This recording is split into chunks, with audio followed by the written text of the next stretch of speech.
Mariana Gomes e hoje eu vou estar apresentando o meu projeto de PIBIC, que é Desinformação nas eleições presidenciais de 2022, Bolsonaro e Lula. As eleições presidenciais de 2022 foram extremamente polarizadas entre os dois candidatos e uma arma usada muito frequentemente entre os dois lados foram boatos, que são chamados popularmente de fake news.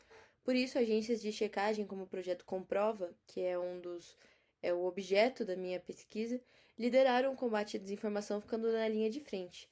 Por isso, o meu trabalho buscou identificar o número de boatos apresentados sobre cada candidato durante o segundo turno das eleições de 2022. Além disso, a gente também buscou ver por onde eles eram divulgados, a sua valência e classificação segundo Claire Wardle, que a gente vai apresentar um pouco mais pra frente. Os nossos objetivos específicos foram analisar as fake news desmentidas pelo projeto Comprova, contabilizar o número de boatos de acordo com a valência, ou seja, entre positivo e negativo, e também realizar a classificação dos boatos. Ao analisar os boatos, a gente percebe que a maioria deles foram voltados ao Lula e não ao Bolsonaro.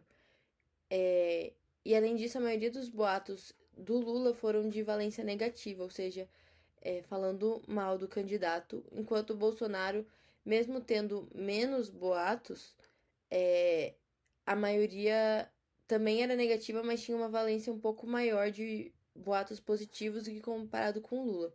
Por exemplo, o Bolsonaro teve 7,3% dos boatos a seu respeito de valência positiva, enquanto o Lula teve apenas 2,4%. Excelente probabilidade é que os eleitores do Bolsonaro não só estejam mais interessados nesse tipo de conteúdo, mas que também sejam as pessoas que mais produzem esse tipo de conteúdo,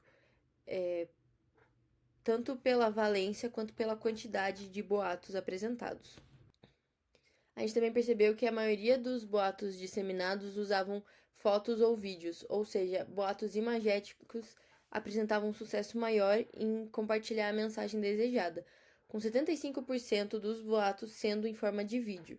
Isso também se mostra nos canais de divulgação, com o Kawaii, o TikTok e o Instagram estando entre os mais acessados para esse tipo de conteúdo, com o TikTok em primeiro lugar, mas também o Twitter, que hoje em dia não tem mais no Brasil, mas na época das eleições tinha, e era um canal muito utilizado para compartilhar esse tipo de boato.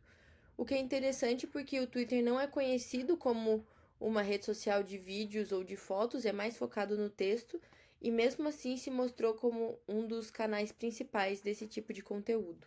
Por fim, a gente chega na classificação segundo Wardle, que tem 7 tipos de boatos, que são sátira, conteúdo enganoso, contexto falso, conteúdo impostor, conteúdo manipulado e conteúdo fabricado e conexão.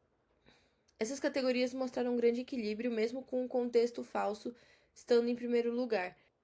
Contudo, nenhuma classificação se sobressaiu entre as outras, mostrando de que é realmente algo que não é levado em consideração na hora da produção desses boatos, e sim mais focado nos canais e de quem se trata.